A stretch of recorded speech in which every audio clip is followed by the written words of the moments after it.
Okay. അപ്പൊ നമ്മൾ അടുത്ത ടോപ്പിക് എന്ന് പറയുന്നത് ഫസ്റ്റ് മൊഡ്യൂളിലെ legal status of the unborn person എന്ന് പറയുന്ന സംഗതിയാണ് നമ്മൾ ഇനി അടുത്ത് പഠിക്കാനായിട്ട് പോകുന്നത്. Legal status of the unborn person.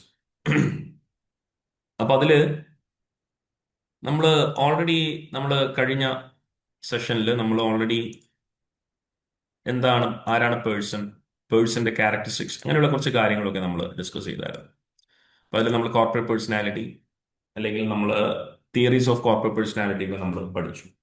ഇപ്പൊ നമ്മളിനി അടുത്തത് ആ പേഴ്സൺ എന്നുള്ളതിന്റെ ബാക്കി എന്നുള്ള രീതിയിൽ നമ്മൾ അൺബോൺ പേഴ്സൺ, ജനിക്കാത്ത ആളുടെ ലീഗൽ സ്റ്റേറ്റസ് എന്താണ്, നിയമപരമായിട്ട് അവർ നൽകുന്ന സ്റ്റേറ്റസ് എന്താണ്, നിയമം നൽകുന്ന സ്റ്റേറ്റസ് എന്താണ് എന്നുള്ളതാണ് നമ്മൾ ഈ ഒരു ഭാഗത്ത് പഠിക്കാൻ പോകുന്നത്. അപ്പൊ അൺബോൺ ചൈൽഡ് അല്ലെങ്കിൽ നമ്മൾ നാസിറ്ററസ് എന്ന് പറയുന്നതിനെ നമ്മൾ എന്താ പറയുക, ഒരു ലീഗൽ പേഴ്സൺ ആയിട്ട് കാണുന്നില്ല. നോർമലി പറയുകയാണെന്നുണ്ടെങ്കിൽ എന്താ പറയാ, ഈ അൺബോൺ ചൈൽഡിനെ നമ്മൾ ലീഗൽ പേഴ്സൺ ആയിട്ട് കാണുന്നില്ല. അദ്ദേഹം ജനിക്കുന്നത് വരെ, ജനിച്ചു കഴിഞ്ഞാൽ ലീഗൽ പേഴ്സൺ, ജനിക്കുന്നവരെ നോർമലി ഒരു അൺബോൺ ചൈൽഡിനെ നമ്മൾ ലീഗൽ പേഴ്സൺ കാണുന്നില്ല. എന്നാൽ ചില പ്രത്യേക കാര്യങ്ങൾക്ക് വേണ്ടിയിട്ട് അല്ലെ, ഇവിടെ എന്താ പറയാ, law created a legal fiction that treats unborn as already born for specific purposes provided they are eventually born alive. നിയമത്തിൽ ചില പർപ്പസുകൾക്ക്, ചില കാര്യങ്ങൾക്ക് വേണ്ടിയിട്ട് അൺബോൺ പേഴ്സണെ നമ്മൾ ഓൾറെഡി ജനിച്ചതായിട്ട് കണക്കാക്കുന്നു. പക്ഷെ അയാൾ പിന്നീട് എന്ത് ചെയ്യണം, ജീവനോടെ ജനിക്കുകയും വേണം. ഇപ്പൊ ജനിക്കുന്നതിന് മുന്നേ നോർമൽ കേസിൽ അയാൾ ഒരു പേഴ്സണായിട്ട്, ലീഗൽ പേഴ്സണായിട്ട് നിയമം കാണുന്നില്ല. പക്ഷെ ഒരു എക്സെപ്ഷൻ എന്ന് പറയുന്നത് ചില കേസുകളിൽ അൺബോൺ ചൈൽഡിനെ നമ്മൾ ജനിച്ചതുപോലെ കാണുന്നു. പക്ഷെ അയാൾ പിന്നീട് ജീവനോട് ജനിക്കുകയും വേണം, എന്നാലുള്ള അതിന്റെ ആ ഒരു ബെനിഫിറ്റ് കിട്ടുകയുള്ളൂ. ഇപ്പൊ എന്താണെന്ന് നമുക്ക് നോക്കാം. അപ്പോ ആ സ്പെസിഫിക് പർപ്പസുകൾ എന്ന് പറയുമ്പോൾ ഒന്ന് നമ്മുടെ പ്രോപ്പർട്ടി റൈറ്റ്സുമായി ബന്ധപ്പെട്ടുകൊണ്ട് നമുക്ക് എല്ലാവർക്കും അറിയാം, നമ്മുടെ ട്രാൻസ്ഫർ ഓഫ് പ്രോപ്പർട്ടി ആക്ടിലെ സെക്ഷൻ 13 പ്രകാരവും അതോടൊപ്പം തന്നെ ഇന്ത്യൻ സക്സഷൻ ആക്ടിലെ സെക്ഷൻ 113 പ്രകാരവും ഒരു പ്രോപ്പർട്ടിയുടെ ബെനിഫിറ്റ് അൺബോൺ പേഴ്സണ് നമുക്ക് എന്ത് ചെയ്യാം, ട്രാൻസ്ഫർ ചെയ്യാനായിട്ട് സാധിക്കും അല്ലെ. അത് ജനിക്കാത്ത ഒരു കുട്ടിക്ക് നമുക്ക് എന്ത് ചെയ്യാൻ പറ്റും, ആ പ്രോപ്പർട്ടിയുടെ ബെനിഫിറ്റ് കൈമാറാൻ പറ്റും. അൺബോൺ പേഴ്സണ് എന്ത് ചെയ്യാം, ഒരു ആ പ്രോപ്പർട്ടിയുടെ ബെനിഫിറ്റ്സ് എന്ത് ചെയ്യാൻ പറ്റും, കൈമാറാൻ പറ്റുന്ന ഒരു സംഗതിയാണ് സെക്ഷൻ 13ഉം 113ഉം ഓഫ് ഇന്ത്യൻ സക്സഷൻ ആക്ട് പറയുന്നത്. ഓക്കെ. പക്ഷെ അങ്ങനെ ബെനിഫിറ്റ് കൈമാറണം എന്നുണ്ടെങ്കിൽ ആദ്യം തന്നെ നമ്മൾ എന്ത് ചെയ്യണം, ഒരു പ്രയർ ലൈഫ് ഇൻട്രസ്റ്റ് ക്രിയേറ്റ് ചെയ്യണം. എന്ന് വെച്ച് കഴിഞ്ഞാൽ ഒരു ജനിക്കാനിരിക്കുന്ന കുട്ടിക്ക് നമ്മൾക്ക് പ്രോപ്പർട്ടി കൈമാറണം എന്നുണ്ടെങ്കിൽ ജീവിച്ചിരിക്കുന്ന ഒരു വ്യക്തിയിലേക്ക് ആദ്യം ആ പ്രോപ്പർട്ടി കൈമാറണം. അതാണ് നമ്മൾ ലൈഫ് ഇൻട്രസ്റ്റ് ക്രിയേറ്റ് ചെയ്യാന്ന് പറയുന്നത്. അപ്പോൾ ഇവിടെ ജീവിച്ചിരിക്കുന്ന ഒരാളിലേക്ക് ആ പ്രോപ്പർട്ടി കൈമാറി ഈ ആ കുട്ടി ജനിച്ചതിന് ശേഷം, ഉണ്ടോ ശ്രദ്ധിക്കണം, ജനിച്ചതിന് ശേഷം എന്ത് ചെയ്യുന്നുണ്ട്, ആ മറ്റേ വ്യക്തി അല്ലെങ്കിൽ എന്താ പറയാ, നമ്മൾ ഓൾറെഡി ജീവിച്ചിരിക്കുന്ന വ്യക്തിക്ക് മറ്റേ ഇൻട്രസ്റ്റ് കൊടുത്തല്ലോ, അയാളുടെ മരണശേഷം എന്ത് ചെയ്യുന്നുണ്ട്, ഈ കുട്ടിക്ക് ആ പ്രോപ്പർട്ടി വന്നെത്തും എന്നുള്ളതാണ്. ഓക്കെ. അപ്പൊ എന്താ ചെയ്യേണ്ടതെന്ന് വെച്ച് കഴിഞ്ഞാൽ ആദ്യം തന്നെ നമ്മൾ ലൈഫ് ഇൻട്രസ്റ്റ് ക്രിയേറ്റ് ചെയ്യണം. ജീവിച്ചിരിക്കുന്ന ഒരാളിലേക്ക് ലൈഫ് ഇൻട്രസ്റ്റ് ക്രിയേറ്റ് ചെയ്തതിന് ശേഷം, അല്ലാതെ ഒരിക്കലും നമുക്ക് എന്ത് ചെയ്യാൻ പറ്റില്ല, ഒരു കുട്ടിക്ക് നമുക്ക് പ്രോപ്പർട്ടി ട്രാൻസ്ഫർ ചെയ്യാൻ പറ്റില്ല. അതായത് അൺബോൺ പേഴ്സണെ നമുക്ക് പ്രോപ്പർട്ടി ട്രാൻസ്ഫർ ചെയ്യാൻ സാധിക്കില്ല എന്നുള്ളതാണ്. അപ്പോൾ അതിലൊരു പ്രിൻസിപ്പിൾ നമുക്ക് നോക്കാം. ഈ പ്രോപ്പർട്ടിയുമായി ബന്ധപ്പെട്ടുകൊണ്ട് അല്ലെങ്കിൽ ട്രാൻസ്ഫർ ഓഫ് പ്രോപ്പർട്ടിയുമായി ബന്ധപ്പെട്ട് ഡോക്ട്രിൻ ഓഫ് ഇൻവെന്ററി സമയർ എന്ന് പറയുന്നത്, ഇൻ ഇറ്റ്സ് മദേഴ്സ് വൂംബ് എന്ന് പറയുന്ന ഒരു കൺസെപ്റ്റ് ഉണ്ട്. അതായത് ബേസിക്കലി നമ്മൾ മനസ്സിലാക്കേണ്ട ഒരു കാര്യം എന്താന്ന് വെച്ച് കഴിഞ്ഞാൽ, ഇത് ടോർച്ച് റിലേറ്റഡ് ആയിട്ടുള്ള ഒരു റൈറ്റ് ആണ്. അതായത് ടോർഷ്യസ് റൈറ്റ്സുകൾ അല്ലെങ്കിൽ ടോർട്ട് റിലേറ്റഡ് ആയിട്ടുള്ള പ്രശ്നങ്ങളിൽ ഒരു അൺബോൺ പേഴ്സൺ എന്തെങ്കിലും അവകാശങ്ങൾ ഉണ്ടോ എന്നുള്ള പറയുന്ന ഒരു ഡോക്ടറിനാണ് ഡോക്ടർ ഓഫ് ഇൻവെന്ററി സമയർ എന്നുള്ളത്. എന്ന് വെച്ചാൽ ഇറ്റ്സ് മദേഴ്സ് വൂംബ് എന്നാണ് ഈ ഒരു ഡോക്ടറിന്റെ അർത്ഥം. എന്ന് വെച്ച് കഴിഞ്ഞാൽ എന്താണ് ഇവിടെ എന്താ പറയാ, മറ്റേ നമുക്കറിയാം, ഞാൻ ഓൾറെഡി നിങ്ങളടുത്ത് പറഞ്ഞ ഒരു ലീഗൽ ഫിക്ഷൻ ഉണ്ട്. എന്താണ് പറയാ, that treats an unborn child as if they were already born for the purpose of protecting their future rights and interest. അതായത് ഈ ഒരു ഡോക്ടറിൻ പറയുന്നത് എന്ന് വെച്ച് കഴിഞ്ഞാൽ, ഇവിടെ ഒരു അൺബോൺ പേഴ്സൺ, അൺബോൺ ചൈൽഡിന് എന്ത് ചെയ്യുന്നുണ്ട്, ഇവിടെ അവരുടെ ഫ്യൂച്ചർ റൈറ്റ്സ് പ്രൊട്ടക്ട് ചെയ്യുന്നതിന് വേണ്ടിയിട്ട് അല്ലെങ്കിൽ ഫ്യൂച്ചർ അവകാശങ്ങൾ പ്രൊട്ടക്ട് ചെയ്യുന്നതിന് വേണ്ടിയിട്ട് നിയമം നൽകുന്ന ഒരു അവകാശമാണ് ഡോക്ട്രിൻ ഓഫ് ഇൻവെന്ററി സമയർ എന്ന് പറയുന്നത്. ഇതിലെന്താ പ്രശ്നം എന്ന് വെച്ച് കഴിഞ്ഞാൽ, അതായത് ഈ കുട്ടി അമ്മയുടെ വൂമ്പിലായിരിക്കുന്ന സമയത്ത്, വയറ്റിലായിരിക്കുന്ന സമയത്ത്, ഗർഭപാത്രത്തിലായിരിക്കുന്ന സമയത്ത് എന്തെങ്കിലും ഇഞ്ചുറി സസ്റ്റെയിൻ ചെയ്തിട്ടുണ്ടെങ്കിൽ, ജനനത്തിന് മുന്നേ എന്തെങ്കിലും ഇഞ്ചുറി സസ്റ്റെയിൻ ചെയ്തിട്ടുണ്ടെങ്കിൽ, ആ കുട്ടി പിന്നീട് ജനിച്ചു കഴിഞ്ഞാൽ ആ കുട്ടിക്ക് എന്ത് ചെയ്യാം, ആ ഇഞ്ചുറി വരുത്തിയ വ്യക്തിക്കെതിരെ കേസ് ഫയൽ ചെയ്യാനും അല്ലെങ്കിൽ അവകാശങ്ങൾ നേടിയെടുക്കാനുമുള്ള ഒരു അവകാശത്തെയാണ് നമുക്ക് ഡോക്ടർ ഓഫ് എൻവെൻട്രി സാമേരെ എന്ന് പറയുന്നത്, അല്ലെ? അപ്പോ സാധാരണ രീതിയിൽ നമുക്കറിയാം, കുട്ടി ജനിക്കുന്നവരെ കുട്ടിക്ക് ഒരു തരത്തിലുള്ള നിയമാവകാശവും ഇല്ല എന്നുള്ളതാണ് നോർമൽ കേസിൽ. പക്ഷെ ഞാൻ സ്പെസിഫിക് ആയിട്ടുള്ള ചില സാഹചര്യങ്ങൾ പറഞ്ഞു. ഒന്ന് നമ്മൾ ട്രാൻസ്ഫർ ഓഫ് പ്രോപ്പർട്ടിയിലും പറഞ്ഞിട്ടുള്ള പ്രോപ്പർട്ടി കൈമാറുന്നതുമായി ബന്ധപ്പെട്ടുകൊണ്ട് നമ്മൾ ഓൾറെഡി പറഞ്ഞു കഴിഞ്ഞു, അല്ലെ? ഇപ്പൊ രണ്ടാമത് ടോർഷ്യസ് റൈറ്റ്സ് ഉണ്ട്. ടോർഷ്യസ് റൈറ്റ്സ് എന്ന് പറയുന്നുണ്ടെങ്കിൽ ഇവിടെ കുട്ടിക്ക് വയറ്റിലായിരിക്കുന്ന സമയത്ത് കുട്ടിക്ക് എന്തെങ്കിലും സംഭവിച്ചാൽ, എന്തെങ്കിലും ലീഗൽ ഇഞ്ചുറി സംഭവിക്കും, പിന്നീട് ആ കുട്ടി ജനിക്കുകയും ചെയ്തു കഴിഞ്ഞാൽ ആ സംഭവിച്ച ഇഞ്ചുറിക്കും കുട്ടിക്ക് ആ ഡിഫൻഡിനെതിരെ കേസ് ഫയൽ ചെയ്യാനുള്ള അധികാരത്തെയാണ് ഇവിടെ എന്ത് വിളിക്കുന്നത്, ഡോക്ടർ ഓഫ് എൻവെൻട്രി സാമേറെ എന്ന് വിളിക്കുന്നത്, അല്ലെ? അപ്പോ if the child is born alive, the law reaches back in time to the moment of the injury to grant them a cause of action. കണ്ടോ, കുട്ടി ജനിച്ചു കഴിഞ്ഞാൽ എന്ത് ചെയ്യുന്നുണ്ട്, നമ്മൾ പുറകിലേക്ക് പോയി അന്ന് എന്താണ് കുട്ടിക്ക് സംഭവിച്ച ഇഞ്ചുറി ഇന്ന് സംഭവിച്ചതുപോലെ ആ കുട്ടിക്ക് എന്ത് ചെയ്യാം, അതിനെതിരെ കേസ് ഫയൽ ചെയ്യാനും അവകാശങ്ങൾ, ഇഞ്ചുറിക്ക് കോമ്പൻസേഷനും നേടിയെടുക്കാനുള്ള അവകാശം കുട്ടിക്ക് നൽകുന്ന ഡോക്ടറിനെയാണ് നമ്മൾ ഡോക്ടർ ഓഫ് എൻവെൻട്രേഷാമേറെ എന്ന് വിളിക്കുന്നത്. പിന്നെ നമുക്കറിയാം നമ്മളുടെ BNS, നമ്മുടെ ക്രിമിനൽ ലോയില്, ഭാരതീയ ന്യായ സംഹിതയിൽ നമ്മൾ സെക്ഷൻ 100 എടുത്ത് നോക്കിക്കഴിഞ്ഞാൽ നമുക്ക് കുറെ കാര്യങ്ങൾ മനസ്സിലാക്കാൻ പറ്റും, അല്ലെ? അതായത് it is not homicide to cause the death of a child in mother's womb. However, it is culpable homicide if any part of the child has been brought forth, even if the child has not breathed or completely born. കണ്ടോ, അപ്പോ നമ്മളെ കുട്ടിയുടെ അമ്മയുടെ ഗർഭപാത്രത്തിൽ വെച്ച് ഒരു കുട്ടിക്ക് മരണം ഉണ്ടാക്കിയാൽ അത് ഒരിക്കലും കൾപ്പബിൾ ഹോമിസൈഡ് അല്ല എന്നാണ് പറയുന്നത്. പക്ഷെ നമ്മുടെ സെക്ഷൻ 100 എക്സ്പ്ലനേഷൻ 3 പറയുന്നത് എന്നാൽ അത് കൾപ്പബിൾ ഹോമിസൈഡ് ആവും എപ്പോഴാണ്, ഒരു കുട്ടിയുടെ ഏതെങ്കിലും ഒരു ഭാഗം അമ്മയുടെ വയറ്റിൽ നിന്ന് പുറത്തു വന്നു കഴിഞ്ഞാൽ, അത് കാലോ കൈയോ എന്തെങ്കിലും പുറത്തു വന്നു കഴിഞ്ഞാൽ, ഇവൻ ഇഫ് ആ കുട്ടി ശ്വാസം വലിച്ചില്ലെങ്കിൽ പോലും, അല്ലെങ്കിൽ ആ കുട്ടി കംപ്ലീറ്റ്ലി ജനിച്ചില്ലെങ്കിൽ പോലും, ആ കുട്ടിയുടെ ഏതെങ്കിലും ഭാഗം പുറത്തു വന്നതിന് ശേഷമാണ് ആ കുട്ടിയെ കൊല്ലുന്നതെങ്കിൽ അത് കൾപ്പബിൾ ഹോമിസൈഡ് ആയിട്ട് മാറുമെന്നാണ് സെക്ഷൻ 100 എക്സ്പ്ലനേഷൻ 3 BNS പറയുന്നത്. പിന്നെ അതോടൊപ്പം തന്നെ നമുക്ക് BNSൽ സെക്ഷൻ 88 നോക്കുകയാണെങ്കിൽ കോസിംഗ് മിസ്കാരേജ് എന്ന് പറയുന്നത് നമുക്കറിയാം IPCയിലെ സെക്ഷൻ 312 റീപ്ലേസ് ചെയ്തുകൊണ്ട് ഇൻട്രൊഡ്യൂസ് ചെയ്തിട്ടുള്ള ഒരു സെക്ഷനാണ് സെക്ഷൻ 88 എന്ന് പറയുന്നത്, അല്ലെ? ഇവിടെ എന്താണ്, ഒരു എന്താ പറയാ, ഒരു മറ്റേ അമ്മയുടെ സമൂഹത്തോടു കൂടി ഒരു കുട്ടിയെ മിസ്കാരേജ് ചെയ്യാണ്, അല്ലെങ്കിൽ അമ്മയെ മിസ്കാരേജ് ചെയ്യാണ്, കുട്ടിയെ നശിപ്പിക്കുകയാണ് എന്നുണ്ടെങ്കിൽ എന്താണ്, അവർക്ക് അങ്ങനെ ചെയ്യുന്ന വ്യക്തിക്ക് 3 വർഷം വരെ തടവും എന്നുള്ളതാണ്, അല്ലെ? അതായത് നമ്മള് ഒരു സ്ത്രീ ഗർഭിണിയായി, എന്താണ്, ആ സ്ത്രീയുടെ സമ്മതത്തോടു കൂടി ഇതിനെ നശിപ്പിക്കുകയാണ് എന്നുണ്ടെങ്കിൽ 3 വർഷം വരെ തടവ് ലഭിക്കാവുന്ന ഒഫൻസ് ആണ്. എന്നാൽ നമുക്കറിയാം ക്വിക്ക് വിത്ത് ചൈൽഡ് എന്ന് പറയുന്ന കൺസെപ്റ്റ്, ക്വിക്ക് വിത്ത് ചൈൽഡ് എന്ന് പറയുകയാണെന്നുണ്ടെങ്കിൽ നമുക്കറിയാം ഏകദേശം കുട്ടി വയറ്റിൽ സഞ്ചരിക്കാൻ തുടങ്ങുന്ന സമയത്ത് അല്ലെങ്കിൽ നീങ്ങാൻ തുടങ്ങുന്ന സമയത്ത് ആണ് കുട്ടിയെ കൊല്ലുന്നതെങ്കിൽ അത് 7 വർഷം വരെയാണ് അതിന്റെ തടവ് എന്നുള്ളത് മനസ്സിലാക്കുക. എന്നാൽ മനസ്സിലാക്കണം, അമ്മയുടെ ജീവന് ഭീഷണിയാവുന്ന സാഹചര്യത്തിലാണ് ഇങ്ങനെ ചെയ്യുന്നതെങ്കിൽ അതൊരിക്കലും ഒഫൻസ് അല്ല എന്നുള്ളത് മനസ്സിലാക്കുക. പിന്നെ സ്ത്രീയുടെ സമ്മതമില്ലാതെ അബോർട്ട് ചെയ്യിപ്പിക്കുക, അത് വലിയൊരു സീരിയസ് ഒഫൻസ് ആയിട്ട് നമ്മൾ കാണണം. സെക്ഷൻ 89 പ്രകാരം സ്ത്രീയുടെ സമ്മതത്തിന് വിരുദ്ധമായിക്കൊണ്ടാണ് കുട്ടിയെ നശിപ്പിക്കുന്നതെങ്കിൽ അതിന് ലൈഫ് ഇംപ്രിസൺമെന്റോ അല്ലെങ്കിൽ 10 വർഷമോ തടവ് ലഭിക്കാവുന്ന പ്ലസ് ഫൈനും ലഭിക്കാവുന്ന ഒരു ഒഫൻസ് ആണെന്നുള്ളത് മനസ്സിലാക്കുക സെക്ഷൻ 89 പ്രകാരം. സെക്ഷൻ 90 പ്രകാരം നമുക്കറിയാം പഴയ IPCയിലെ 316 റീപ്ലേസ് ചെയ്തുകൊണ്ടാണ് സെക്ഷൻ 90 ഇൻട്രൊഡ്യൂസ് ചെയ്തിട്ടുള്ളത് മനസ്സിലാക്കുക. അത് പറയുന്നത് if an act intended to cause a miscarriage results in the death of the woman, അല്ലെ, the offender faces up to 10 years in prison. In fact, if the act was done without woman consent, the penalty can be life imprisonment എന്ന് മനസ്സിലാക്കുക, അല്ലെ? അതായത് നമ്മൾ abortion ചെയ്യുന്നതിനിടയിൽ അമ്മയും കുട്ടിയും മരണപ്പെടുകയാണ് എന്നുണ്ടെങ്കിൽ അത് ചെയ്യുന്ന വ്യക്തി ഡോക്ടറായിരിക്കാം അല്ലെങ്കിൽ ആരാണത് ചെയ്യുന്നത്, അയാൾക്ക് 10 വർഷം തടവ് ലഭിക്കാവുന്ന ഒഫൻസ് ആണ്. അപ്പൊ നമ്മുടെ നാട്ടിലൊക്കെ ചില സ്ത്രീകളൊക്കെ അങ്ങനെ ചെയ്യാറുണ്ട്, ഒരു കുട്ടിയെ നശിപ്പിക്കുന്നതിന് വേണ്ടിയിട്ട്, അല്ലെ? അപ്പോ അങ്ങനെ ചെയ്തു കൊടുക്കുന്ന വ്യക്തികൾക്ക് ആ കാരണം കൊണ്ട് ആ ഗർഭിണിയായിട്ടുള്ള സ്ത്രീയും ആ കുട്ടിയും മരണപ്പെട്ടാൽ അത് ചെയ്യുന്ന വ്യക്തിക്ക് 10 വർഷം വരെ തടവ് എന്നുള്ളതാണ്. എന്നാൽ അത് ചെയ്യുന്നത് ആ ഗർഭിണിയായിട്ടുള്ള സ്ത്രീയുടെ സമ്മതമില്ലാതെയാണെന്നുണ്ടെങ്കിൽ, അങ്ങനെ ആ സ്ത്രീ മരണപ്പെടുകയാണെങ്കിൽ അത് ചെയ്യുന്ന വ്യക്തിക്ക് എന്ത് ചെയ്യാം, ലൈഫ് ഇംപ്രഷൻ ജീവപര്യന്തം തടവ് വരെ ലഭിക്കാവുന്ന ഒഫൻസ് ആണെന്നുള്ളത് മനസ്സിലാക്കുക സെക്ഷൻ 90 പ്രകാരം. 91 പ്രകാരം എന്താ പറയാ, ഒരു കുട്ടി ജനിക്കുന്നത് തടയുന്നതിന് വേണ്ടിയിട്ട് എന്തെങ്കിലും കാര്യങ്ങൾ ചെയ്യുക, അല്ലെ? നമ്മുടെയൊക്കെ നാട്ടിൽ അറിയാം, നമ്മൾ കുട്ടി സ്വമേധി അബോർട്ട് ചെയ്ത് പോകുന്നതിന് വേണ്ടിയിട്ട് നമ്മുടെ നാട്ടിൽ ചില പൊടിക്കൈകളൊക്കെ ചെയ്യുന്ന ആളുകൾ ഉണ്ടാവും അല്ലെ.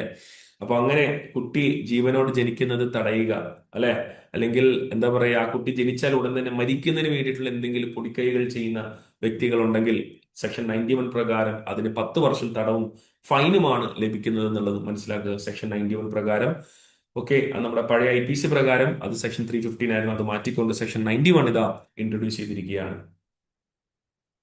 പിന്നെ സെക്ഷൻ 92 പ്രകാരം causing death of quick unborn child എന്ന് പറയുന്നു. നമ്മുടെ പഴയ IPC പ്രകാരം സെക്ഷൻ 316 ആയിരുന്നു. അതായത് മറ്റേ എന്താ പറയാ, ഇവിടെ ഒരു വ്യക്തി എന്താണ്, ഒരു ഗർഭിണിയായിട്ടുള്ള ഒരു സ്ത്രീയെ ഉപദ്രവിക്കുകയാണ്. അയാൾക്കറിയാം, അയാൾക്കതറിയാം എന്താണ്, ചിലപ്പോൾ അയാൾ ഒരു ഗർഭിണിയായിട്ടുള്ള സ്ത്രീയെ, അയാൾക്ക് ദേഷ്യം വന്നപ്പോൾ അയാൾ മരം കൊണ്ട്, ഒരു കഷ്ണം മരം കൊണ്ട് അല്ലെങ്കിൽ ഒരു മരക്കമ്പ് കൊണ്ട് അടിച്ചു. അയാൾക്കറിയാം ഈ അടിയിൽ അവൾ മരണപ്പെടാനുള്ള സാധ്യത ഉണ്ടെന്ന് അയാൾക്ക് നന്നായിട്ട് അറിയാം. പക്ഷേ എന്തോ ഇവൾ അടി കൊണ്ട് ബോധം പോയി. അങ്ങനെ ഇവളെ ഡോക്ടേഴ്സ് ചികിത്സിച്ചു, ഇവളെ നേരെയാക്കി എടുത്തു. പക്ഷേ ഈ കുട്ടി മരണപ്പെട്ടു പോയി. ഇവളുടെ വയറ്റിലുള്ള കുട്ടി എന്ത് ചെയ്തു, മരണപ്പെട്ടു പോയിട്ടുണ്ട് എന്നുണ്ടെങ്കിൽ ആ കാരണത്താൽ ഇയാൾക്ക് എന്തുണ്ട്, 10 വർഷം വരെ തടവും ഫൈനും ലഭിക്കാവുന്ന ഒഫൻസാണ് സെക്ഷൻ 92 പ്രകാരം. പിന്നെ നമുക്കറിയാം, നമ്മുടെ already pre conception and prenatal diagnostic techniques act 1994 പ്രകാരം നമുക്കറിയാം ഈ മറ്റേ ഗർഭിണിയായിട്ടുള്ള സ്ത്രീകളുടെ വയറ്റിലുള്ള കുട്ടി ഏതാണ്, സെക്സ് ഡിറ്റർമിനേഷൻ, അല്ലെ, കുട്ടി ഏതാണ്, ആണാണോ പെൺകുട്ടിയാണെന്ന് പറഞ്ഞു കൊടുക്കാൻ പാടില്ല. അത് ഒഫൻസ് ആണ്. ഈ ഒഫൻസ് ഈ ആക്ട് പ്രകാരം സെക്സ് ഡിറ്റർമിനേഷൻ നടത്തുക അല്ലെങ്കിൽ സെക്സ് ഡിറ്റർമിനേഷൻ നടത്തുന്നതിന് വേണ്ടിയിട്ടുള്ള ഉപകരണങ്ങൾ ഉപയോഗിക്കുക, മേടിക്കുക, ഹോസ്പിറ്റലിൽ നിന്ന് അത് പറഞ്ഞു കൊടുക്കുക, ഇങ്ങനെയൊക്കെ ചെയ്തു കഴിഞ്ഞാൽ അത് 3 വർഷം വരെ തടവ് ലഭിക്കാവുന്ന ഒഫൻസ് ആണ് എന്നുള്ളതാണ്. ഓക്കെ, അപ്പോ ശരിക്കും പറഞ്ഞാൽ അങ്ങനെ പറഞ്ഞു കൊടുത്തു കഴിഞ്ഞാൽ അത് സ്ത്രീയാണ് പെൺകുട്ടിയാണെന്നൊക്കെ കണ്ടു കഴിഞ്ഞാൽ നമ്മുടെ നാട്ടിലൊരു പ്രവണത, അതിനെ അബോർട്ട് ചെയ്യാനുള്ള പ്രവണത വളരെ കൂടുതലാണ്. ശരിക്കും അത് മുന്നിൽ കണ്ടുകൊണ്ടാണ് ഇങ്ങനെ ഒരു നിയമം വന്നത്. അതുകൊണ്ട് ഇവിടെ സെക്സ് എന്താണ് ഡിറ്റർമിനേഷൻ പോലുള്ള സംഗതികൾ ഇവിടെ നിയമപ്രകാരം കംപ്ലീറ്റ്ലി നിരോധിച്ചിരിക്കുകയാണെന്നുള്ളതും മനസ്സിലാക്കുക. അപ്പോ നമുക്ക് ഈ ആക്ട്, നമ്മൾ ഈ പറഞ്ഞിരിക്കുന്ന ഈ ഭാഗം നമുക്ക് എല്ലാവർക്കും അറിയാം എന്താണ്. ഇവിടെ അൺബോൺ പേഴ്സണ് ഞാൻ വീണ്ടും വീണ്ടും പറയുന്നു, നോർമൽ കേസിൽ എന്തില്ല, അവിടെ ഒരു ലീഗൽ പേഴ്സണായിട്ട് കാണുന്നില്ല. പക്ഷെ ചില സ്പെസിഫിക് സാഹചര്യങ്ങൾ, പ്രോപ്പർട്ടിയുടെ ഡിസ്പോസൽ, പ്രോപ്പർട്ടി കൈമാറുന്നതുമായി ബന്ധപ്പെട്ടുകൊണ്ട്, അതോടൊപ്പം തന്നെ ടോർഷ്യസ് റൈറ്റ്സുമായി ബന്ധപ്പെട്ടുകൊണ്ട് കണ്ട ഡോക്ടർ ഓഫ് എൻവെൻട്രി സാമരെ പ്രകാരം, അല്ലെ, അല്ലെങ്കിൽ നമ്മുടെ BNS ചില സാഹചര്യങ്ങൾ, ചില സെക്ഷൻസുകളിലും എന്ത് ചെയ്യുന്നുണ്ട്, കുട്ടിയെ, ജനിക്കാത്ത കുട്ടിയെ എന്ത് ചെയ്യുന്നുണ്ട്, പേഴ്സണായി കണ്ടുകൊണ്ട് അത് ചെയ്യുന്ന വ്യക്തിക്കെതിരെ നടപടികൾ എടുക്കുന്നതിനുള്ള പ്രൊവിഷൻസ് നിയമത്തിൽ ഉൾപ്പെടുത്തിയിട്ടുള്ളത് നമുക്ക് കാണാനായിട്ട് സാധിക്കുമെന്നല്ല. അപ്പൊ ഇത് കൃത്യമായിട്ട് എല്ലാവരും ഓർത്തിരിക്കുക. ഈ ഡോക്ടറിനെ ഉൾപ്പെടെ എൻവെൻട്രി സാമേര എന്ന് പറഞ്ഞ ഡോക്ടറിനൊക്കെ എല്ലാവരും ഒന്ന് ഓർത്തിരിക്കുക. പിന്നെ BNSലെ പ്രൊവിഷൻസും എന്ത് ചെയ്യുക, ഓർത്തിരിക്കുക എന്നുള്ളതാണ്. ഇനി മരിച്ചുപോയ വ്യക്തിയുടെ legal status of A dead person, മരിച്ചുപോയ ആളുകൾക്ക് എന്തെങ്കിലും നിയമപരമായിട്ടുള്ള എന്തെങ്കിലും പ്രൊട്ടക്ഷനോ റെക്കഗ്നിഷനോ കൊടുക്കുന്നുണ്ടോ എന്നുള്ളതാണ്. അപ്പൊ അതൊരു നമുക്ക് ഒരു ലീഗൽ മാക്സിം ഉണ്ട്. ആ ലീഗൽ മാക്സിം പറയുന്നത് എന്താണ്, action personal is moritur cum persona എന്ന് പറഞ്ഞു കഴിഞ്ഞാൽ a personal right of action dies with a person. ഒരു വ്യക്തിയുടെ മരണത്തോടു കൂടി അയാളുടെ എല്ലാവിധ പേഴ്സണൽ അവകാശങ്ങളും നഷ്ടപ്പെട്ടിരിക്കുന്നു, അല്ലെങ്കിൽ ഇല്ലാതെയാവുന്നു, അല്ലെങ്കിൽ അതും മണ്ണിനോട് ചേരുന്നു എന്നുള്ളതാണ് ഈ ഒരു ഡോക്ടറിൻ കൊണ്ട് ഉദ്ദേശിക്കുന്നത്. Action personalis moritur cum persona, which means a personal right of action dies with the person എന്നാണ് ഇവിടെ പറയുന്നത്. അപ്പോ നമുക്കറിയാം, ഇതുമായി ബന്ധപ്പെട്ടുകൊണ്ട് നമുക്ക് റൈറ്റ് ടു ഡീസെന്റ് ബറിയൽ, മരണപ്പെട്ട ഒരാൾക്ക് നല്ല രീതിയിൽ അയാളെ അടക്കം ചെയ്യുക എന്നുള്ളത് അയാളുടെ അവകാശമാണ്. അത് ഡിഗ്നിറ്റി ഓഫ് ദ കോഴ്സ്, ആ ഒരു ഡെഡ് ബോഡിയുടെ അവകാശമാണ് ഡീസെന്റ് ബറിയൽ എന്ന് പറയുന്നത്. അത് നമുക്കറിയാം, പരമാനന്ദ കട്ടാര വേഴ്സസ് ഓഫ് ഇന്ത്യ എന്ന് പറയുന്ന വളരെ ഫേമസ് ആയിട്ടുള്ള സുപ്രീം കോടതി ജഡ്ജ്മെന്റ് എന്ന് പറയുന്നുണ്ട്, അല്ലെ. Right to dignity and fair treatment is not only available to living person but also to his body after his death. കണ്ടോ, Paramanand Katara versus of India എന്ന് പറയുന്ന right to dignity and fair treatment എന്ന് പറയുന്നത് ജീവിച്ചിരിക്കുന്ന വ്യക്തിക്ക് മാത്രമല്ല, മരണപ്പെട്ടു പോയ വ്യക്തിയുടെ ആ ശരീരത്തിനും അതിനുള്ള അവകാശമുണ്ടെന്ന് പറയുന്ന ഒരു കേസാണ് പരമാനന്ദ കട്ടാര വേഴ്സസ് ഓഫ് ഇന്ത്യ എന്ന് പറയുന്നു.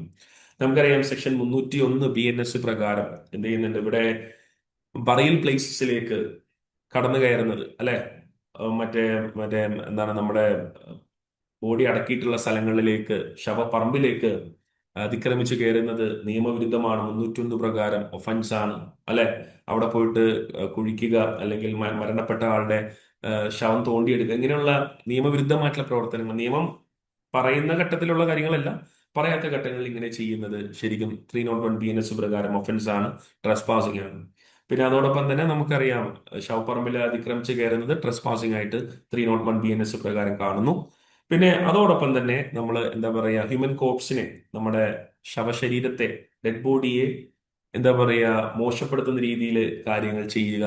അറിയാലോ, പല രീതിയിൽ ആ ഡെഡ് ബോഡിയോട് എന്താ പറയുക, അപമാനിക്കുന്ന രീതിയിലുള്ള പ്രവർത്തനങ്ങൾ 301 പ്രകാരം ഒഫൻസ് ആണ്. പിന്നെ ഈ ഫ്യൂണറൽ സെറമണീസിന് വന്നിട്ടുള്ള ആളുകളെ ശല്യപ്പെടുത്തുക, ബുദ്ധിമുട്ടാലാക്കുക, അവരെ തെറി പറയുക, അല്ലെ ശവസംസ്കാര ചടങ്ങിൽ പങ്കെടുക്കുന്ന ആളുകൾക്ക് ബുദ്ധിമുട്ടുണ്ടാക്കുക, അതെല്ലാം 301 BNS പ്രകാരം ഒഫൻസ് ആണെന്നുള്ളത് മനസ്സിലാക്കുക.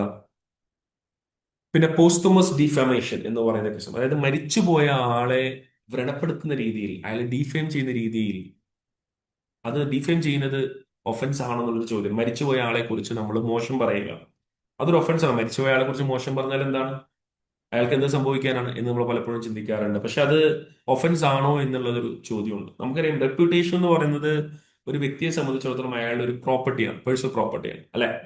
സാധാരണ അത് മരണപ്പെട്ടാൽ അതും ആ പ്രോപ്പർട്ടി നഷ്ടപ്പെടുന്നതുള്ളതാണ്. അപ്പൊ അതുകൊണ്ട് മരിച്ച ആളെ കുറിച്ച് മോശം പറഞ്ഞാൽ എന്താ പ്രശ്നം എന്ന് നമ്മൾ പലപ്പോഴും ചിന്തിക്കും. പക്ഷേ സെക്ഷൻ 356 BNS പറയുന്നുണ്ട്, എന്താ പറയാ, നമുക്ക് മരണപ്പെട്ടു പോയ ആളെ നമ്മൾ ഡിഫെയിം ചെയ്തു എന്ന് പറയണമെന്നുണ്ടെങ്കിൽ നമ്മൾ മോശം നമ്മൾ മോശം പറഞ്ഞിട്ടുണ്ട്, മോശം പറഞ്ഞത് ഡീഫാമേഷൻ ആണ് എന്ന് പറയണമെന്നുണ്ടെങ്കിൽ എന്ത് ചെയ്യണം, ആ പറഞ്ഞ കാര്യം അയാളുമായി ബന്ധപ്പെട്ട് ഇരിക്കുന്ന അയാളുടെ ബന്ധുക്കൾ, സ്വന്തക്കാർക്ക് അത് ഹാം ഉണ്ടാക്കണം, വിഷമം ഉണ്ടാക്കണം, അല്ലെങ്കിൽ ഉപദ്രവം ഉണ്ടാക്കണം എന്നുള്ളതാണ്. അല്ലെങ്കിൽ അവരുടെ എന്താണ്, അടുത്ത ബന്ധുക്കാർക്ക്, സ്വന്തക്കാർക്ക്, ബന്ധുക്കാർക്ക് എന്ത് ചെയ്യുന്നു, നിങ്ങൾ പറഞ്ഞ കാര്യം, മരിച്ചുപോയ ആളെ കുറിച്ച് മോശം പറഞ്ഞാൽ അയാളുടെ കുടുംബാംഗങ്ങൾക്ക് അത് വലിയ രീതിയിലുള്ള ബുദ്ധിമുട്ട്, അവരുടെ ഫീലിങ്സിനെ ഹേർട്ട് ചെയ്യുന്ന രീതിയിലാണെന്നുണ്ടെങ്കിൽ മാത്രമാണ് അതിനെ നമുക്ക് ഡിഫാമേഷൻ എന്ന് വിളിക്കാനായിട്ട് സാധിക്കുകയുള്ളൂ. അപ്പോൾ നിങ്ങൾ ഒരാളെ കുറിച്ചൊരു മോശം അഭിപ്രായം പറയുകയാണ് എന്നുണ്ടെങ്കിൽ ഡെഫിനറ്റ്ലി ആ പറഞ്ഞ കാര്യം, if if it would hurt the feelings of the family or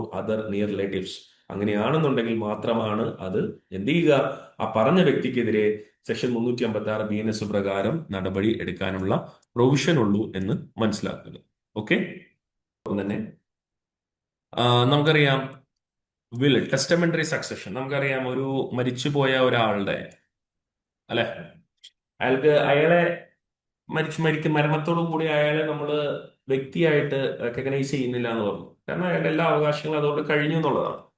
എന്നാൽ നമുക്ക് അതിനൊരു എക്സെപ്ഷൻ എന്ന് പറയുന്നത് ഇന്ത്യൻ സക്സഷൻ ആക്ടിലെ സെക്ഷൻ 59 ആണ്.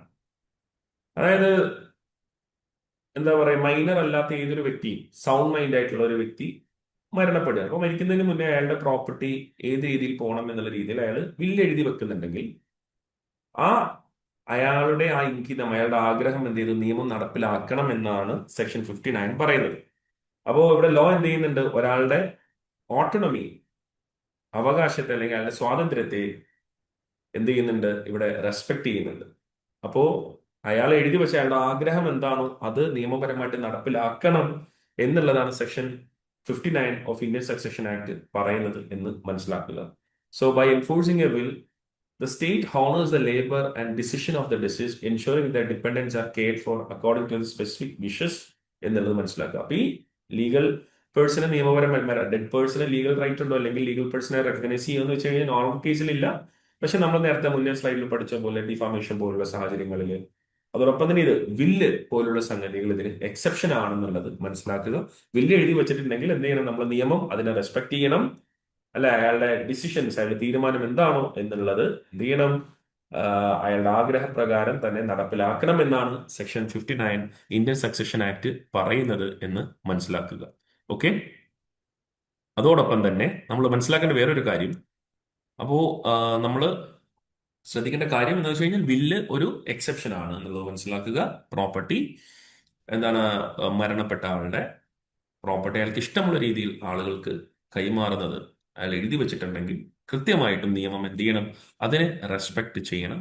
ബിക്കോസ് അത് അയാളുടെ ഓട്ടോണമിയാണ്, അയാളുടെ അവകാശം. അപ്പോൾ ഇങ്ങനെയുള്ള കേസുകളിൽ ലോ എന്ത് ചെയ്യുന്നുണ്ട്, ഡെഡ് പേഴ്സന്റെ അവകാശങ്ങൾ അല്ലെങ്കിൽ ഡെഡ് പേഴ്സണെ റെക്കഗ്നൈസ് ചെയ്യുന്നത് നമുക്ക് ഇതിൽ നിന്നും കാണാൻ സാധിക്കുന്നു എന്നുള്ളതാണ്.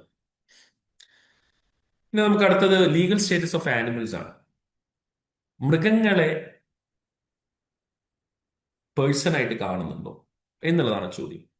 നമുക്കറിയാം, ചരിത്രം നോക്കിക്കഴിഞ്ഞാൽ, ചരിത്രപരമായിട്ട് നമ്മൾ നോക്കിക്കഴിഞ്ഞാൽ ആനിമൽസ്, മൃഗങ്ങളെ നമ്മൾ ഒരു പ്രോപ്പർട്ടി ആയിട്ടാണ് കാണുന്നത്, വിത്ത് നോ റൈറ്റ്സ്.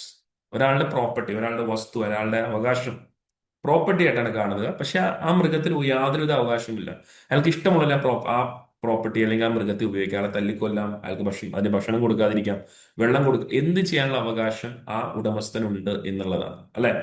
എന്നാൽ ഇപ്പോൾ ഒരു ഷിഫ്റ്റ് സംഭവിച്ചു. ഒബ്ജക്ട്സ് ഓഫ് ലോയിൽ നിന്നും സബ്ജക്ട്സ് ഓഫ് ലോ ആയിട്ട് മാറിയിരിക്കുകയാണ്.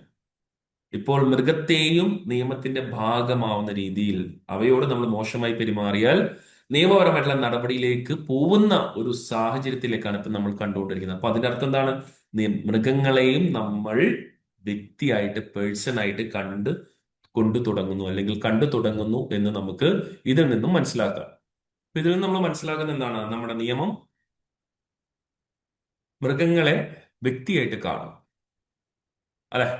ഇപ്പൊ നമ്മള് മുമ്പൊക്കെ നോക്കുകയാണെന്നുണ്ടെങ്കിൽ നമ്മുടെ ഭരണഘടനയിൽ 51A ക്ലോസ് G പറയുന്നുണ്ടെങ്കിൽ മൃഗങ്ങളെ ഒരു പ്രത്യേകിച്ച് ഒരു അവകാശത്തെ കുറിച്ചും പറയുന്നില്ല. മൃഗങ്ങൾക്ക് ഇന്ന അവകാശങ്ങളിൽ നിന്നൊന്നും എവിടെയും നിയമത്തിൽ പറയുന്നില്ല.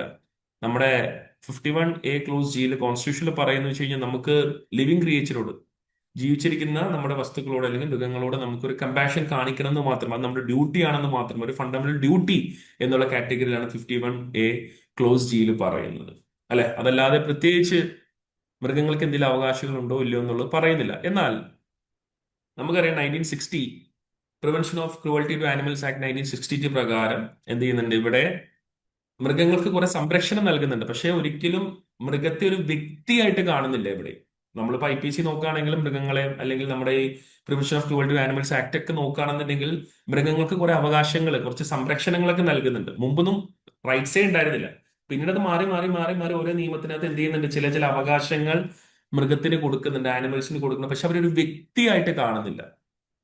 Can an animal be called as a person എന്ന് പറയുന്ന രീതിയിൽ മൃഗങ്ങളെ കാണുന്നില്ല എന്നുള്ളതാണ്. എന്നാൽ അതിലൊരു വലിയൊരു മാറ്റം വന്നിട്ടുള്ളത് നമുക്കറിയാം. Animal welfare board of India versus Nagaraja, നമ്മുടെ ഫേമസ് ആയിട്ടുള്ള ജല്ലിക്കെട്ട് കേസ് ഉണ്ടല്ലോ 2014, അതിലെ കോടതിയുടെ വിധി വളരെ സുപ്രധാനമാണ്. Animal welfare board of India versus Nagaraja. ഇതിനകത്ത് സുപ്രീം കോടതി പറഞ്ഞിരിക്കുന്നത് ആർട്ടിക്കിൾ 21 എന്ന് പറയുന്നത് മനുഷ്യർക്ക് മാത്രമല്ല, അല്ലെ? The court has the right and article is not just for humans, it includes right to live with dignity and the right to be free from unnecessary pain and suffering. അപ്പോ article 21 എന്ന് പറയുന്നത് മനുഷ്യർക്ക് മാത്രമല്ല, അത് ആർക്കുണ്ട്? മൃഗങ്ങൾക്കും ഉണ്ടെന്നുള്ള രീതിയിലാണ് കോടതി ഇതിനെ റെഫർ ചെയ്തത്, അല്ലെങ്കിൽ കോടതി ഇതിനെ എന്ത് ചെയ്യുന്നത്? കണക്ട് ചെയ്യുന്നത് നമുക്ക് കാണാനായിട്ട് പറ്റുന്നുണ്ട്, അല്ലെ? കോടതി പറഞ്ഞിരിക്കുന്നത് വെച്ച് കഴിഞ്ഞാല് നമ്മുടെ മൃഗങ്ങൾക്ക് ഇന്റർനാഷണൽ സ്റ്റാൻഡേർഡ്സ് അനുസരിച്ച് കൂടെ 5 സ്വാതന്ത്ര്യങ്ങൾ, 5 ഫ്രീഡംസ് ഉണ്ടെന്നാണ് പറയുന്നത്. Freedom from hunger and thirst, freedom from discomfort, freedom from pain, injury and disease, freedom to express normal behaviour, freedom from fear and distress. കണ്ടു, ഇങ്ങനെയുള്ള 5 അവകാശങ്ങൾ മൃഗങ്ങൾക്കുമുണ്ട് ഇന്റർനാഷണൽ സ്റ്റാൻഡേർഡ്സ് അനുസരിച്ചാണ്. അതുകൊണ്ട് മൃഗങ്ങൾക്ക് മാത്രമല്ല മനുഷ്യർക്ക് മാത്രമല്ല ആർട്ടിക്കിൾ 21 പ്രകാരം ഉള്ള ലൈഫ് എന്ന് പറയുന്ന കൺസെപ്റ്റ് ആർക്കുമുണ്ട്? മൃഗങ്ങൾക്കുമുണ്ട് എന്നുള്ള രീതിയിൽ കോടതി മൃഗത്തെയും ഒരു വ്യക്തിയായിട്ട്, പേഴ്സണായിട്ട് അംഗീകരിക്കുന്ന ഒരു രീതിയിലേക്ക് മുന്നോട്ട് കൊണ്ടുവന്നു എന്നുള്ളതാണ് ഈ കേസ് മുതൽ നമ്മൾ പരിശോധിച്ചാൽ കാണാൻ പറ്റുന്നത്. Animal welfare board of India versus Nagaraja എന്ന് പറയുന്ന കേസ്. പിന്നീട് അതിനുശേഷം നമുക്കറിയാം നമ്മുടെ ഉത്തരാഖണ്ഡ് ഹൈക്കോടതിയും മറ്റേ നമ്മളുടെ ഹരിയാന ചണ്ഡീഗഡ് ഹൈക്കോടതിയിലും ഒക്കെ ജഡ്ജസ്, അതിൽ എൻ്റെ ഓർമ്മശേഷം രാജീവ് ശർമ്മ എന്ന് പറയുന്ന ജഡ്ജ് വളരെ ആക്റ്റീവായിട്ട് പുതിയ പുതിയ കാര്യങ്ങൾ കണ്ടെത്തുന്നത് നമുക്ക് കാണാൻ സാധിക്കും കേട്ടോ. Narayanan Dutt Bhatt versus union of India എന്ന് പറയുന്ന 2018ലെയും Karnail Singh versus state of Haryana എന്ന് പറയുന്ന 2019ലെയും കേസുകൾ പരിശോധിച്ചാൽ നമുക്ക് സുപ്രീം കോടതിക്ക് മുകളിലും ഹൈക്കോടതിയുടെ നടപടികൾ പോകുന്നത് കാണാനായിട്ട് സാധിക്കുന്നുണ്ട് എന്നുള്ളത് കണ്ടോ. They moved animals from being property to being legal person. കണ്ടോ, ഈ 2 കേസുകളിൽ കണ്ടോ, മൃഗങ്ങളെ പ്രോപ്പർട്ടിയിൽ നിന്നും വ്യക്തികളായിട്ട്, ലീഗൽ പേഴ്സൺസ് ആയിട്ട് കൺസിഡർ ചെയ്യുന്നതാണ് ഈ 2 കേസുകളിൽ കാണാനായിട്ട് സാധിച്ചത് എന്നുള്ളതാണ് കണ്ടോ. അപ്പൊ അദ്ദേഹം പറയുന്നത് കോടതി ഈ 2 കേസുകളിൽ ഹൈക്കോടതികൾ എന്താ പറഞ്ഞു നോക്കിയേ. The courts declared that the entire animal kingdom as are juridical persons just as company or an idol in a temple is a person in the eyes of law, animals now have their own personality. കണ്ടോ, മൃഗങ്ങൾക്ക്, അല്ലെ, മൃഗങ്ങൾ എന്ന് പറയുമ്പോൾ അതിനകത്ത് birds ഉണ്ട്, മറ്റെന്ത് മീനുകളും എല്ലാം, അക്വാട്ടിക് ലൈഫ് ഉൾപ്പെടെയുള്ള എല്ലാത്തിനെയും ജുറിഡിക്കൽ പേഴ്സൺസ് ആയിട്ട് കാണണം. ഏതുപോലെ ഒരു കമ്പനിയെയും ഒരു അമ്പലത്തിലെ വിഗ്രഹത്തിനെയും നമ്മൾ ഒരു വ്യക്തിയായിട്ട് കാണുന്നത് പോലെ തന്നെ എന്ത് ചെയ്യണം, മൃഗങ്ങൾക്കും അവരുടേതായിട്ടുള്ള വ്യക്തിത്വമുണ്ട്, വ്യക്തികളാണ് എന്ന് കോടതി ഈ രണ്ട് കേസുകളിൽ പറയുന്നത് നമുക്ക് കാണുവാനായിട്ട് സാധിക്കും. Narayanan Dutt versus union of India, kernel Singh versus state of Haryana എന്ന് പറയുന്ന ഈ രണ്ട് കേസുകളിൽ കണ്ടോ. അപ്പോൾ നമുക്ക് വ്യക്തിയാണെന്ന് ചോദിച്ചു കഴിഞ്ഞാൽ prevention of cruelty to animals ആക്ടിലോ മറ്റ് നമ്മുടെ ഫണ്ടമെന്റൽ ഡ്യൂട്ടീസിലോ ഒന്നും മൃഗത്തിന് വ്യക്തിയായിട്ട് കാണുന്നില്ല, അല്ലെങ്കിൽ വ്യക്തികളാണെന്ന് പറയുന്നില്ല. IPC-യിലും നമ്മൾ പഠിക്കുന്നുണ്ട് അല്ലെ, അല്ലെങ്കിൽ നമുക്ക് ENS-ലും പഠിക്കുന്നുണ്ട്, മൃഗങ്ങളെ എന്താ പറയാ ക്രൂരതയ്ക്ക് വിധേയമാക്കാൻ പാടില്ല. പക്ഷെ അങ്ങനെയൊക്കെ പറയുന്നത് അത് മൃഗങ്ങളുടെ അവകാശം എന്നുള്ള രീതിയിലാണ്. മൃഗത്തെ ഒരു വ്യക്തിയായിട്ട് എവിടെയും ഈ നിയമങ്ങളിലൊന്നും പറയുന്നില്ല. പക്ഷെ മൃഗത്തിനെ വ്യക്തിയായിട്ട് കാണേണ്ട ഒരു നടപടി തുടങ്ങി വെക്കുന്നത് 2014 animal welfare board of India versus Nagaraja. കാരണം ആർട്ടിക്കിൾ 21 പറയുന്നത് മനുഷ്യർക്ക് മാത്രമല്ല മൃഗങ്ങൾക്കും ഉണ്ട് എന്നുള്ള രീതിയിൽ മൃഗങ്ങൾക്ക് 5 സ്വാതന്ത്ര്യങ്ങളുണ്ട് എന്നുള്ളത് സുപ്രീം കോടതി പറയുകയും പിന്നെ അതിനുശേഷം എന്ത് ചെയ്യുന്നുണ്ട്, ഏകദേശം 18-19 കാലഘട്ടങ്ങളിൽ വീണ്ടും ഹൈക്കോടതി, ഉത്തരാഖണ്ഡ് ഹൈക്കോടതിയും അതേപോടൊപ്പം തന്നെ നമ്മളുടെ ഹരിയാന ഹൈക്കോടതിയും ഒക്കെ പറയുന്നുണ്ട് എന്താണ്, മൃഗങ്ങളെ ജുറിഡിക്കൽ പേഴ്സൺസ് ആയിട്ട് വ്യക്തികളായിട്ട് കാണണം. ഏതുപോലെ അമ്പലത്തിലെ വിഗ്രഹത്തെയും കമ്പനിയെയും വ്യക്തിയായിട്ട് കാണുന്നത് പോലെ മൃഗത്തെയും നമ്മൾ എന്ത് ചെയ്യണം, വ്യക്തികളായിട്ട് പേഴ്സണായിട്ട് കാണണമെന്നാണ്. അപ്പൊ നമുക്ക് പരീക്ഷയ്ക്ക് ചോദ്യം ചോദിച്ചു കഴിഞ്ഞാൽ നിങ്ങൾക്ക് ഇത് കോട്ട് ചെയ്യാം, ഈ കേസുകൾ കോട്ട് ചെയ്യാം. അല്ലെങ്കിൽ whether animal can be considered as person എന്ന് ചോദിച്ചു കഴിഞ്ഞാൽ യെസ് എന്ന് പറയാവുന്ന രീതിയിലേക്ക് ഇന്ന് കാര്യങ്ങൾ എത്തി നിൽക്കുകയാണ്. നമുക്കറിയാം ലോക്കോ പാരന്റിസ് ഡോക്ട്രിൻ എന്ന് പറയുന്നത് അല്ലെ. കാരണം മൃഗങ്ങൾക്ക് അവരുടെ അവകാശങ്ങൾ ലംഘിക്കപ്പെട്ട് കഴിഞ്ഞാൽ അവർക്ക് ഒരിക്കലും കോടതിയിൽ പോകാൻ പറ്റില്ല, അവർക്ക് ഡോക്യുമെന്റ്സിൽ സൈൻ ചെയ്യാൻ പറ്റില്ല. അപ്പൊ അതുകൊണ്ട് എന്ത് ചെയ്യുന്നുണ്ട് ഇവിടെ ലോക്കോ പാരന്റീസ് ആയിട്ട് എന്ത് ചെയ്യാം, ഇവിടെ ഈ സിറ്റിസൺസിന് എന്ത് ചെയ്യാം, അവരെ റെപ്രസെന്റ് ചെയ്തുകൊണ്ട് കോടതിയിൽ പോകാൻ പറ്റും. Loco parentis in the place of a parent, ഒരു ഉടമസ്ഥൻ അല്ലെങ്കിൽ ഒരു രക്ഷകർത്താവ് എന്നുള്ള രീതിയിൽ മൃഗങ്ങളെ മൃഗങ്ങൾക്കെതിരെ ക്രൂരത നടത്തിയാൽ, മൃഗങ്ങളെ മനുഷ്യനായി കണ്ടില്ല, പേഴ്സണായിട്ട് കണ്ടില്ല എന്നുണ്ടെങ്കിൽ എന്ത് ചെയ്യാം, ഇവിടെ രക്ഷകർത്താവ് എന്നുള്ള രീതിയിൽ ഇവിടെ മറ്റേ സിറ്റിസൺസിന് എന്ത് ചെയ്യാം, അതിനെതിരെ കോടതിയിൽ മൃഗങ്ങൾക്ക് വേണ്ടിയിട്ട് റെപ്രസെന്റ് ചെയ്യാമെന്ന് കോടതി പറയുന്നു. കണ്ടോ, every citizen is now A guardian of the animal kingdom. കണ്ടോ, ഇതാണ് മൃഗങ്ങളുടെ ഗാർഡിയനെ പോലെയാണ് ഇവിടെയുള്ള സിറ്റിസനെ കാണുന്നത്. അപ്പൊ അതുകൊണ്ട് തന്നെ മൃഗങ്ങളെ റെപ്രസെന്റ് ചെയ്തുകൊണ്ട് അവർക്കെതിരെ ആരെങ്കിലും ക്രൂരകൃത്യങ്ങൾ ചെയ്താൽ, അവരുടെ അവകാശ ലംഘനങ്ങൾ നടത്തി കഴിഞ്ഞാൽ അതിനെതിരെ കോടതിയെ സമീപിക്കാനുള്ള അവകാശം ഇവിടെ സിറ്റിസന് കൊടുക്കുന്നുണ്ട് എന്നുള്ളതും കൂടി ശ്രദ്ധേയമാണ്. കണ്ടോ, if an animal is being mistreated, any citizen can act as a next friend to sue on behalf of the animal. നമ്മൾ പണ്ട് പഠിച്ച പില്ല് സോഷ്യൽ സ്പിരിറ്റഡ് സിറ്റിസൺസ് എന്നൊക്കെ പറയാം. സോഷ്യൽ സ്പിരിറ്റഡ് ആയിട്ടുള്ള പേഴ്സൺസിനെ പോലെ ഇവിടെ എന്താണ്, ഏതൊരു സിറ്റിസണും എന്ത് ചെയ്യാം, ഇവിടെ മൃഗങ്ങൾക്കെതിരെ ക്രൂരത കാണിച്ചാൽ ആ മൃഗത്തിനെ റെപ്രസെന്റ് ചെയ്തുകൊണ്ട് കോടതിയിൽ പോവാൻ സാധിക്കുമെന്നും ഇവിടെ ഈ ഒരു ഡോക്ട്രിൻ പറയുന്നു. ഇപ്പോ ഇത്രയുമാണ് നമ്മളുടെ ആനിമൽ ഒരു പേഴ്സൺ ആണോ അല്ലയോ എന്നുള്ളതുമായി ബന്ധപ്പെട്ടുകൊണ്ട് നമുക്ക് പഠിക്കാനായിട്ട് പോകുന്നത്. പിന്നെ നമുക്ക് നമ്മുടെ സിലബസിൽ കൊടുത്തിട്ടുണ്ട് കോർപ്പറേറ്റ് ക്രിമിനൽ ലയബിലിറ്റി. അപ്പൊ അതിന് തൊട്ട് മുന്നേ തന്നെ നമുക്ക് കോർപ്പറേറ്റ് പേഴ്സണെ കുറിച്ച് ഞാൻ കഴിഞ്ഞ ക്ലാസ്സിൽ പറഞ്ഞിട്ടുണ്ട്. കോർപ്പറേറ്റ് പേഴ്സണുമായി ബന്ധപ്പെട്ടുള്ള തിയറീസ് എന്തൊക്കെയാണെന്നുള്ളത് നമ്മൾ കഴിഞ്ഞ ക്ലാസ്സിൽ ഡിസ്കസ് ചെയ്തു. എന്നാൽ നമ്മൾ അത് വീണ്ടും പറയുന്നില്ല. എന്നാൽ എന്ത് ചെയ്യുന്നുണ്ട്, നമുക്ക് ടോപ്പിക്കിൽ നിങ്ങളുടെ സിലബസിൽ കൊടുത്തിട്ടുണ്ട് കോർപ്പറേറ്റ് ക്രിമിനൽ ലയബിലിറ്റി എന്ന് പറയുന്നത്. അപ്പോ ഇവിടുത്തെ ഫസ്റ്റ് ചോദ്യം എന്ന് പറയുന്നത്, കോർപ്പറേറ്റ് എന്ന് പറയുന്ന ഒരു കമ്പനിയാണ്.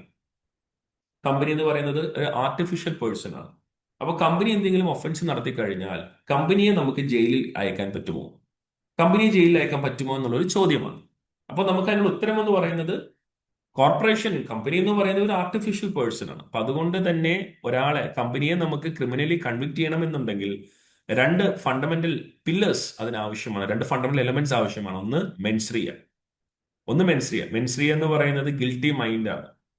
ഒരു കമ്പനി എന്ന് പറയുന്നത് ഒരു ഒരു ഒരു ആർട്ടിഫിഷ്യൽ പേഴ്സൺ ആണ്. പേപ്പറിലുള്ള ഒരു സംഗതി ആയതുകൊണ്ട് തന്നെ അതിന് ഇന്റൻഷനോ അല്ലെങ്കിൽ റെക്ലെസ് ആവാനോ അല്ലെങ്കിൽ കാര്യങ്ങളെ മനസ്സിലാക്കാനുള്ള കഴിവില്ല എന്നാണ്. അപ്പൊ അതുകൊണ്ട് തന്നെ പലപ്പോഴും കമ്പനികൾക്ക് മെൻസറി ഇല്ലാത്തത് കൊണ്ട് തന്നെ കമ്പനിയെ ഒരിക്കലും നമുക്ക് പ്രോസിക്യൂട്ട് ചെയ്യാനോ ജയിലിൽ അയക്കാനോ പറ്റില്ല എന്നുള്ളതാണ് ഫസ്റ്റ് കണ്ടീഷൻ. രണ്ട്, നമുക്കറിയാം serious crimes like culpable homicide അല്ലെ, സെക്ഷൻ 100 പ്രകാരം ഉറപ്പായിട്ടും ഇംപ്രിസൺമെന്റ് ഉണ്ട്. നമുക്കൊരിക്കലും കമ്പനിയെ ജയിലിൽ അടക്കാൻ പറ്റില്ല എന്നുള്ളത് കൊണ്ട് തന്നെ പലപ്പോഴും കോടതികൾക്ക്, കാരണം മനുഷ്യരല്ലേ ജയിലിൽ അയക്കാൻ പറ്റുള്ളൂ, കമ്പനി ഒരു വ്യക്തി അല്ലാത്തത് കൊണ്ട്, മനുഷ്യനല്ലാത്തത് കൊണ്ട്, നാച്ചുറൽ അല്ലാത്തത് കൊണ്ട് ജയിലിൽ അടയ്ക്കുന്നതിന് ബുദ്ധിമുട്ടുണ്ട്. അപ്പൊ അതുകൊണ്ട് തന്നെ പലപ്പോഴും കമ്പനിയെ നോർമൽ കേസിൽ മെൻസറിയെയും അതോടൊപ്പം തന്നെ ജയിലിൽ അയക്കാൻ ബുദ്ധിമുട്ടുള്ളത് കൊണ്ട് തന്നെ പലപ്പോഴും കമ്പനികൾക്ക് ക്രിമിനൽ ലയബിലിറ്റി ഇല്ല എന്ന് പൊതുവെ പറയുന്നു. എന്നാൽ ആ ഒരു പ്രൊവിഷന് അല്ല അങ്ങനെ ഒരു ചിന്താഗതിക്ക് മാറ്റം വരുന്നുണ്ട്. കുറെ കാലം കഴിഞ്ഞപ്പോൾ അതിനൊരു മാറ്റം വന്നു. അതിനാണ് നമ്മൾ ഐഡന്റിഫിക്കേഷൻ ഡോക്ട്രിൻ അല്ലെങ്കിൽ ഓൾട്ടർ ഈഗോ തിയറി എന്ന് പറയുന്നത്. ഈ ഡോക്ട്രിൻ പ്രകാരം കമ്പനിയിലെ key persons, key managerial positions വഹിക്കുന്ന വ്യക്തികളെ എന്ത് ചെയ്യാം, ഇവിടെ കമ്പനി ആയിട്ട് കണക്കാക്കുന്നു.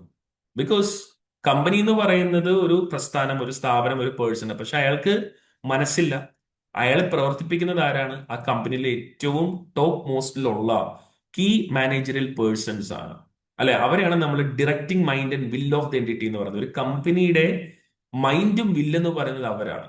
അവരാണ് കമ്പനിയെ പ്രവർത്തിപ്പിക്കുന്നത്. കമ്പനി ഏത് ദിശയിൽ പോകണം, എങ്ങനെ പ്രവർത്തിക്കണം, എന്ത് സംസാരിക്കണം, എന്ത് ചെയ്യണം എന്ന് തീരുമാനിക്കുന്നത് ഈ കീ പേഴ്സൺസ് ആണ്.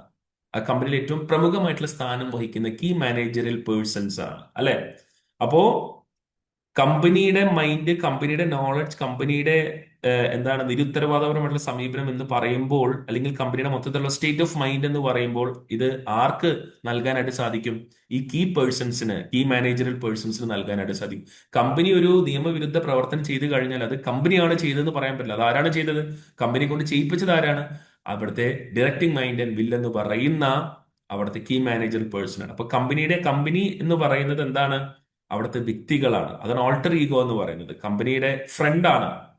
കമ്പനി എന്താണോ അതാണ് ആ കമ്പനിയിലെ കീ പേഴ്സൺസ് എന്ന് വിശേഷിപ്പിക്കുന്ന കീ മാനേജറൽ പേഴ്സൺസ്. അപ്പോ കമ്പനി എന്തെങ്കിലും നിയമവിരുദ്ധനം പ്രവർത്തനം ചെയ്ത് കഴിഞ്ഞാൽ അത് ആര് ചെയ്തതുപോലെയാണ്, അല്ലെങ്കിൽ കമ്പനി കൊണ്ട് ചെയ്യിപ്പിച്ചത് ആരാണ്? ഈ കീ പേഴ്സൺസ് ആണെന്നുള്ളത് മനസ്സിലാക്കി. ഇതിനെയാണ് നമ്മൾ ഐഡന്റിഫിക്കേഷൻ ഡോക്ടർ. ഇപ്പൊ കമ്പനിയുടെ ചെയ്ത പ്രവൃത്തിയെ തിരിച്ചറിയുന്നത് ആരിലൂടെയാണ്? ഈ കമ്പനിയുടെ കീ പേഴ്സൺസിലൂടെയാണ് തിരിച്ചറിയുന്നത്. അപ്പൊ അതുകൊണ്ടാണ് ഇതിനെ നമ്മൾ ഐഡന്റിഫിക്കേഷൻ ഡോക്ടർ എന്ന് പറയുന്നത്.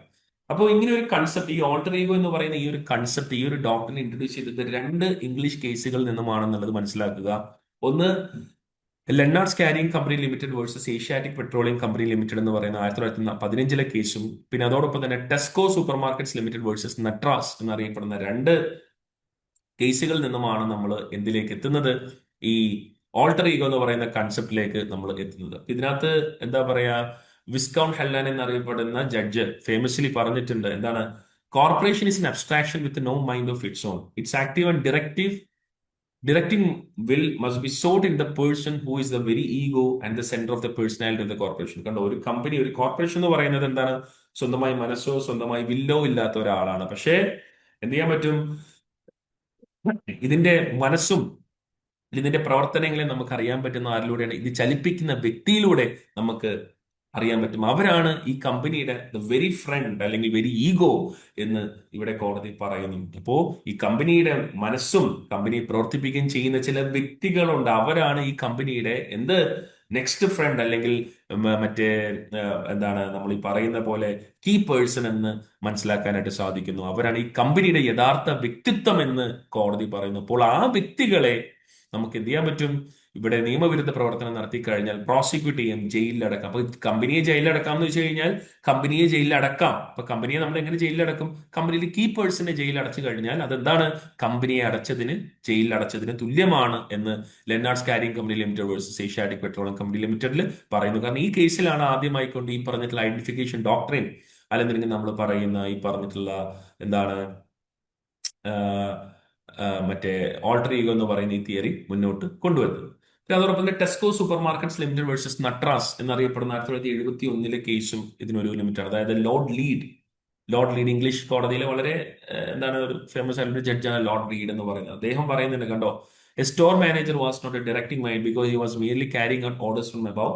Only the board of directors and senior executives who act without being directed by others qualify as alter ego. അപ്പൊ ആരാണ് ഈ ഓൾട്ടർ ഈഗോ എന്നുള്ള ഒരു ചോദ്യം ഈ കേസിൽ വരികയുണ്ട്. ഈ കേസുമായി ബന്ധപ്പെട്ടിട്ട് അവിടുത്തെ സ്റ്റോർ മാനേജർ, ഒരു കമ്പനിയുടെ ഒരു സ്റ്റോർ ഉണ്ട്, ഒരു സ്റ്റോറിൽ എന്തോ ഒരു പ്രശ്നം സംഭവിച്ചിട്ട് അവിടുത്തെ സ്റ്റോർ മാനേജറിനെ പ്രോസിക്യൂട്ട് ചെയ്യാൻ നോക്കിയപ്പോൾ ഇവിടെ പറഞ്ഞു, ഇവിടെ സ്റ്റോർ മാനേജർ അല്ല പ്രോസിക്യൂട്ട് ചെയ്യേണ്ടത്, ഇവിടെ കമ്പനി എന്നുള്ള രീതിയിൽ പ്രോസിക്യൂട്ട് ചെയ്യേണ്ടത് ആരാണ്?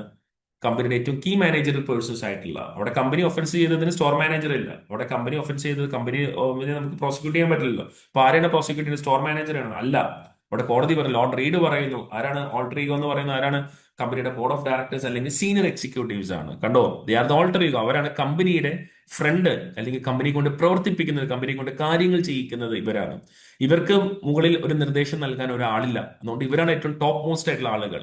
അപ്പോ ഇവരെ വേണം എന്ത് ചെയ്യാൻ? പ്രോസിക്യൂട്ട് ചെയ്യാൻ. അല്ലാണ്ട് സ്റ്റോർ മാനേജർ അല്ല, because they are the alter ego of the company. അപ്പൊ കമ്പനിയെ പ്രോസിക്യൂട്ട് ചെയ്യാന്ന് പറഞ്ഞാൽ ഇവരെ പ്രോസിക്യൂട്ട് ചെയ്താൽ മതി. ഇവരെ പ്രോസിക്യൂട്ട് ചെയ്ത് കഴിഞ്ഞാൽ ആരെ പ്രോസിക്യൂട്ട് ചെയ്തതിന് തുല്യമാണ്? കമ്പനിയെ പ്രോസിക്യൂട്ട് ചെയ്തതിന് തുല്യമാണ് എന്നുള്ളത് ഈ 1971 Tesco super markets limited versus Nattrass എന്ന് പറയുന്ന കേസിൽ പറയുന്നു. നമ്മൾ അതിന്റെ ഇന്ത്യൻ ആപ്ലിക്കേഷൻ, ഇന്ത്യയിലെ ഈ ഒരു പ്രിൻസിപ്പിൾ ആപ്ലിക്കബിൾ ആണെന്നുള്ളത്. അപ്പൊ ഏറ്റവും വലിയൊരു ക്ലാസിക് എക്സാമ്പിൾ എന്ന് പറയുന്നത് 2011 ഇറിഡിയം ഇന്ത്യ വേഴ്സസ് മോട്ടറോള എന്ന് പറയുന്ന ഒരു കേസിലാണ്. മോട്ടറോള ഒരു കമ്പനിയാണ്, അല്ലെ? അവരെ 420 IPC പ്രകാരം, കോൺസ്പിറസി പ്രകാരവും ചാർജ് ചെയ്തു. അപ്പോ ഇവിടെ ഈ കമ്പനിയെ പ്രോസിക്യൂട്ട് ചെയ്യാൻ പറ്റുമോ എന്നുള്ളതാണ് ചോദ്യം. അപ്പോൾ കോടതി എന്ത് ചെയ്തു? സെയിം പ്രിൻസിപ്പിൾ നമ്മുടെ തൊട്ട് മുന്നേ പഠിച്ചിട്ടുള്ള നമ്മുടെ ടെസ്കോ സൂപ്പർ മാർക്കറ്റ്സിലെയും ലെനാർഡ് കാരിങ് കമ്പനി ലിമിറ്റഡിലെയും പ്രിൻസിപ്പിൾസ് കോടതി ഇങ്ങോട്ട് അഡോപ്റ്റ് ചെയ്യുന്നതാണ് കാണാൻ സാധിച്ചത്. കണ്ടോ, കോടതി എന്താ പറഞ്ഞത്? കോടതി held that the guilty mind of managers and directors in charge of the Iridium project was the guilty mind of Motorola itself. കണ്ടോ, അപ്പൊ ഇവിടുത്തെ മാനേജേഴ്സിനും ഡയറക്ടേഴ്സിനും എന്തുണ്ട്? ഇറിഡിയം പ്രോജക്റ്റില് ഒരു കുറ്റകരമായിട്ടുള്ള മനസ്സുണ്ട് എന്ന് പറയുമ്പോൾ എന്താണ്? അത് കമ്പനിയുടെ മനസ്സാണ്. അല്ലെങ്കിൽ കമ്പനിക്ക് അങ്ങനെ ഒരു മനസ്സുണ്ടെങ്കിൽ, കുറ്റകരമായിട്ട് പ്രവൃത്തി ചെയ്തിട്ടുണ്ടെങ്കിൽ അത് ആര് ചെയ്തതിന് തുല്യമാണ്? കമ്പനിയിലെ ഡയറക്ടേഴ്സും മാനേജേഴ്സും ചെയ്തതാണ് എന്ന് പറയുന്നു. അപ്പൊ അതുകൊണ്ട് തന്നെ എന്ത് ചെയ്യുന്നുണ്ട് ഇവിടെ? കമ്പനിക്ക് മെൻസറി അല്ല എന്ന് പറയാൻ പറ്റില്ല. കമ്പനിയുടെ മെൻസറി എന്ന് പറയുന്നത് ആരാണ്? ഗിൽറ്റി മൈൻഡ് ഉള്ളത് ആർക്കാണ്? മാനേജേഴ്സിനും ഡയറക്ടേഴ്സിനും ആണെന്നുണ്ടെങ്കിൽ എന്ത് ചെയ്യാം? ഇവിടെ ഫ്രോഡിനും ചീറ്റിങ്ങിനും ആരെ ശിക്ഷിക്കാം? ഈ പറഞ്ഞിട്ടുള്ള മാനേജേഴ്സിനെയും ഡയറക്ടേഴ്സിനെയും നമുക്ക് ശിക്ഷിക്കാനായിട്ട് സാധിക്കും. ബിക്കോസ് ഇവിടെ കമ്പനിക്ക് എന്ത് ഐഡന്റിഫൈ സാധിച്ചു, അല്ലെങ്കിൽ കോടതിക്ക് എന്ത് ഐഡന്റിഫൈ സാധിച്ചു? ഇവിടെ ഡയറക്ടിംഗ് മൈൻഡിനെ ഐഡന്റിഫൈ ചെയ്യാൻ സാധിച്ചു. ഡയറക്ടിംഗ് മൈൻഡ് ആരാണ്? ആ കമ്പനിയെ പ്രവർത്തിപ്പിക്കുന്ന മനസ്സ് ആരാണ് എന്ന് ചോദിച്ചു കഴിഞ്ഞാൽ ആ കമ്പനിയിലെ സീനിയർ എക്സിക്യൂട്ടീവ്സ് ആയിട്ടുള്ള ഏറ്റവും ഉയർന്ന തസ്തികയിലുള്ള കീ മാനേജറിയൽ പേഴ്സൺസ് അല്ലെങ്കിൽ ഡയറക്ടേഴ്സ്, മാനേജേഴ്സ് ആണ് എന്നുള്ളതും ഈ കേസിൽ പറയുന്നപ്പോൾ ഈ കോടതിക്ക്, സുപ്രീം കോടതിക്ക് ഇതിനുള്ള ഇൻസ്പിറേഷൻ എന്ന് പറയുന്നത് ഏതാണ്? ലെനാർഡ് കാരിങ് കമ്പനി ലിമിറ്റഡും അതോടൊപ്പം തന്നെ നമ്മുടെ ടെസ്കോ സൂപ്പർ മാർക്കറ്റ്സ് എന്ന് പറയുന്ന ഈ രണ്ട് കേസുകളിൽ നിന്നുമാണെന്നുള്ളത് മനസ്സിലാക്കുക. അപ്പോ കോർപ്പറേഷനെ കമ്പനി ക്രിമിനലി ലയബിൾ, എന്താണ് കോർപ്പറേഷന് ക്രിമിനൽ ലയബിലിറ്റി ഉണ്ടോ എന്ന് ചോദിച്ചു കഴിഞ്ഞാൽ ഉണ്ട് എന്ന് തന്നെ നമുക്ക് പറയാം. കോർപ്പറേറ്റ് ക്രിമിനൽ ലയബിലിറ്റി കമ്പനിക്കുണ്ട്. കമ്പനിയെ നമുക്ക് ക്രിമിനലി പ്രോസിക്യൂട്ട് ചെയ്യാൻ പറ്റും. പക്ഷെ പ്രൊവൈഡഡ് എന്ത് വേണം? നമ്മളുടെ പ്രകാരം ഇവിടെ കമ്പനീനെ ജയിലിൽ വിടുന്നതിന് പകരം ആരെയാണ് നമ്മൾ വിടുന്നത്? കമ്പനിയിലെ key manager persons, managers, senior associates, because അവരാണ് കമ്പനിയുടെ അൾട്ടിമേറ്റിംഗ് ഡയറക്ടിംഗ് മൈൻഡ് എന്ന് നമ്മൾ മനസ്സിലാക്കുക. നമ്മുടെ ഐഡന്റിഫിക്കേഷൻ ഡോക്ടറിനുമായി ബന്ധപ്പെട്ടുകൊണ്ട്, നമ്മുടെ ഈ ഓൾട്ടർ ഈഗോ പ്രിൻസിപ്പിളുമായി ബന്ധപ്പെട്ടുകൊണ്ട് BNS എന്തെങ്കിലും പറയുന്നുണ്ടോ? ഭാരതീയ ന്യായ സംഹിതയിൽ ഇതിനെക്കുറിച്ച് എന്തെങ്കിലും പറയുന്നുണ്ടോ എന്നുള്ളതും കൂടി നമ്മളൊന്ന് ശ്രദ്ധിക്കണം. സെക്ഷൻ 2 clause 27 പ്രകാരം, 2 clause 27 BNS പ്രകാരം പേഴ്സൺ ആരാണെന്നുള്ളത് പറയുന്നത്. സെക്ഷൻ 2 clause 27 BNS പറയുന്നത് defines a person to include any company or association. പേഴ്സണിനകത്ത് കമ്പനിയെയും അസോസിയേഷനും ഏതൊരു കൂട്ടായ്മയും പേഴ്സണായിട്ട് കാണുന്നുണ്ട്, അല്ലെ? നമ്മുടെ സെക്ഷൻ 8 ജനറൽ എക്സ്പ്ലനേഷൻസിൽ നമുക്ക് കാണാൻ പറ്റും. BNS continues to recognize that a person including company can be liable for acts done with a specific intent. കണ്ടോ, BNSലെ സെക്ഷൻ 8 പ്രകാരം പേഴ്സന്റെ കാറ്റഗറിയിൽ നമ്മൾ കമ്പനിയെ കാണുന്നുണ്ട്. അപ്പോ എന്തെങ്കിലും സ്പെസിഫിക് ഇന്റന്റോട് കൂടി, സ്പെസിഫിക് ആയിട്ടുള്ള ഉദ്ദേശത്തോടു കൂടി എന്തെങ്കിലും കാര്യങ്ങൾ കമ്പനി ചെയ്തു കഴിഞ്ഞാൽ കമ്പനിയും നമുക്ക് എന്ത് ചെയ്യാം? ശിക്ഷിക്കാം എന്നാണ് സെക്ഷൻ 8 പറയുന്നത്. അപ്പൊ ഇവിടെ നോക്കിയേ, വേറെ കമ്പനീസ് ചാർജ് അണ്ടർ സെക്ഷൻ 318. ഇപ്പൊ ചീറ്റിംഗുമായി ബന്ധപ്പെട്ടുകൊണ്ട് കമ്പനിക്കെതിരെ ഒരു ഒഫൻസ് ചാർജ് ചെയ്ത് കഴിഞ്ഞാൽ ദ പ്രോസിക്യൂഷൻ എന്താണ് ഉപയോഗിക്കേണ്ടത്? Uses the identification doctrine. കണ്ടോ, ഡോക്ട്രിൻ ഓഫ് ഓൾട്ടർ ഈഗോ എന്ന് പറയുന്ന ഈ പ്രിൻസിപ്പിള് ഉപയോഗിച്ചുകൊണ്ട് എന്ത് ചെയ്യാം? ആ സ്ഥാപനത്തിലെ ഉയർന്ന ഉദ്യോഗസ്ഥനായിട്ടുള്ള CEO അല്ലെങ്കിൽ ബോർഡ് ഓഫ് ഡയറക്ടേഴ്സിനോ എന്ത് ചെയ്യാം? ഇവിടെ ഉത്തരവാദികളായിട്ട് കൊണ്ടുവന്ന് കമ്പനിയുടെ ഉദ്ദേശം, കമ്പനിയുടെ ഇന്റൻഷൻ എന്ന് പറയുന്നത് ഇവരുടെ ഇന്റൻഷൻ ആണെന്ന് പറഞ്ഞുകൊണ്ട് ഇവരെ നമുക്ക് ക്രിമിനലി പ്രോസിക്യൂട്ട് ചെയ്യാൻ പറ്റുന്ന ഒരു പ്രോസസ് അല്ലെങ്കിൽ ഒരു സെക്ഷനാണ് എന്ത്? സെക്ഷൻ 8 സെക്ഷൻ 2 clause 27 എന്ന് പറയുന്നത്. അപ്പോൾ അതുകൊണ്ട് തന്നെ ഐഡന്റിഫിക്കേഷൻ ഡോക്ട്രിൻ എന്ന് പറയുന്ന കൺസെപ്റ്റ്, ആ ഡോക്ടർ ഓഫ് ഓൾട്ടർ ഈഗോ എന്ന് പറയുന്ന കൺസെപ്റ്റ് നമുക്ക് BNSലേക്ക് ഇൻട്രൊഡ്യൂസ് ചെയ്തുകൊണ്ട് ഇവിടെ എന്ത് ചെയ്യാൻ സാധിക്കുന്നു? നമുക്ക് ഇവിടുത്തെ ഡയറക്ടിംഗ് മൈൻഡ് എന്ന് വിശേഷിപ്പിക്കുന്ന കമ്പനിയുടെ ചീഫ് എക്സിക്യൂട്ടീവ് ഓഫീസേഴ്സിനെയും അല്ലെങ്കിൽ ബോർഡ് ഓഫ് ഡയറക്ടേഴ്സിനെയും നമുക്ക് എന്ത് ചെയ്യാൻ സാധിക്കുന്നു? ഇവിടെ ക്രിമിനലി പ്രോസിക്യൂട്ട് ചെയ്യാൻ സാധിക്കുന്നു. അതുവഴി കമ്പനിയെ ജയിലിലടക്കുക. കമ്പനിയെ ജയിലിലടക്കുക എന്ന് പറഞ്ഞു കഴിഞ്ഞാൽ അവിടുത്തെ സീനിയർ എക്സിക്യൂട്ടീവ്, സീനിയർ ഉദ്യോഗസ്ഥരെ ജയിലിലടക്കുന്നത് പോലെ, അല്ലെങ്കിൽ ജയിലിലടച്ചു കഴിഞ്ഞാൽ കമ്പനിയെ ജയിലിലടച്ചതുപോലെ നമുക്ക് ഇതിനെ കാണാനായിട്ട് സാധിക്കുന്നു. അപ്പോ ഈ പറഞ്ഞ കൺസെപ്റ്റ് ആരും മറക്കണ്ട. അപ്പൊ ഇന്ന് നമ്മൾ പഠിച്ചിട്ടുള്ള നമ്മളുടെ എന്താണ് ഇവിടെ അൺബോൺ പേഴ്സണ് ഈ പറഞ്ഞതുപോലെ പേഴ്സണായിട്ട് കാണുമോ എന്ന് ചോദിച്ചു കഴിഞ്ഞാൽ നോർമൽ കേസിൽ കാണില്ല. പക്ഷെ ചില സ്പെസിഫിക് കാര്യങ്ങൾക്ക്, സ്പെസിഫിക് പർപ്പസസിന് വേണ്ടിയിട്ട് അൺബോൺ പേഴ്സണെ നമ്മൾ ലീഗൽ പേഴ്സണായിട്ട് കാണുന്നു. ഒന്നാണ് പ്രോപ്പർട്ടി ട്രാൻസ്ഫർ ചെയ്യുന്നതുമായി ബന്ധപ്പെട്ടുകൊണ്ട് ഇന്ത്യൻ സക്സഷൻ ആക്ടും section 13 transfer of property act പ്രകാരവും, അതോടൊപ്പം തന്നെ ടോർഷ്യസ് ലയബിലിറ്റി, അല്ലെ, ടോർഷ്യസ് റൈറ്റ്സ് വയലേറ്റ് ചെയ്ത് കഴിഞ്ഞാൽ ജനിക്കാത്ത കുട്ടീനെയും എന്ത് ചെയ്യുന്നുണ്ട്? ജനിച്ചു കഴിഞ്ഞാൽ ജനിക്കുന്നതിന് മുന്നേ എന്ത് ഇഞ്ചുറി വരുത്തിയോ ആ വരുത്തിയ വ്യക്തിക്കെതിരെ നിയമ നടപടികൾ എടുക്കുന്നതിനുള്ള അവകാശം നൽകുന്നുണ്ടെങ്കിൽ ആ അവകാശം നൽകുന്നതിനുള്ള ഡോക്ടറിനെയാണ് നമ്മൾ ഇൻവെന്ററി സമേറെ എന്ന് പറയുന്നത്. അതായത് ഇൻ ഇറ്റ്സ് മദേഴ്സ് വൂംബ് എന്ന് പറയുന്ന ഡോക്ടറിൻ പ്രകാരം ടോർഷ്യസ് റൈറ്റ്സ് വയലേഷൻസ് നടത്തി കഴിഞ്ഞാൽ ഡെഫിനറ്റ്ലി അതിനെതിരെ കുട്ടിക്ക് ജനിച്ചു കഴിഞ്ഞാൽ കേസ് കൊടുക്കാൻ പറ്റും, അവകാശങ്ങൾ നേടിയെടുക്കാൻ പറ്റും എന്ന് നമ്മൾ പഠിക്കുന്നു. പിന്നെ അൺബോൺ പേഴ്സണിന്റെ മറ്റേ അവകാശങ്ങൾ റെക്കഗ്നൈസ് ചെയ്യുന്ന രീതിയിലുള്ള സെക്ഷൻസ് ആണ് BNSൽ സെക്ഷൻ 100, 88, 89, 90, 91, 92 എന്നുള്ള പ്രൊവിഷൻസ്. പിന്നെ pre conception prenatal diagnostic techniques act 1994 പ്രകാരം സെക്സ് ഡിറ്റർമിനേഷനെ ഇവിടെ നിരോധിക്കുന്ന പ്രൊവിഷൻ. ഡെഡ് പേഴ്സണ് അവകാശമുണ്ടോ എന്ന് ചോദിച്ചു കഴിഞ്ഞാൽ എന്താ നോർമൽ കേസിലില്ല. എന്നാൽ എന്തുണ്ട് ഇവിടെ മരണശേഷം അയാളെ അപകീർത്തിപ്പെടുത്തുന്ന നടപടികൾ വന്നു കഴിഞ്ഞാൽ ആ അപകീർത്തിപ്പെടുത്തുന്ന നടപടി അയാളുടെ കുടുംബാംഗങ്ങൾക്ക് പ്രശ്നമുണ്ടാക്കി കഴിഞ്ഞാൽ ഡിഫാമേഷൻ പ്രകാരം അങ്ങനെ പ്രവർത്തിച്ച വ്യക്തിക്കെതിരെ 356 പ്രകാരം നടപടിയെടുക്കാൻ പറ്റും. നമ്മുടെ IPCയിലെ പഴയ 499 ആണ്. പിന്നെ ഇന്ത്യൻ സക്സഷൻ ആക്ട് പ്രകാരം വില്ല് നടപ്പിലാക്കാൻ, അല്ലെ, വില്ലുമായി ബന്ധപ്പെട്ടുകൊണ്ട് മരിച്ച ആളുടെ ആഗ്രഹങ്ങൾ നടപ്പിലാക്കേണ്ട ഉത്തരവാദിത്വം നിയമപരമായിട്ടുണ്ട്.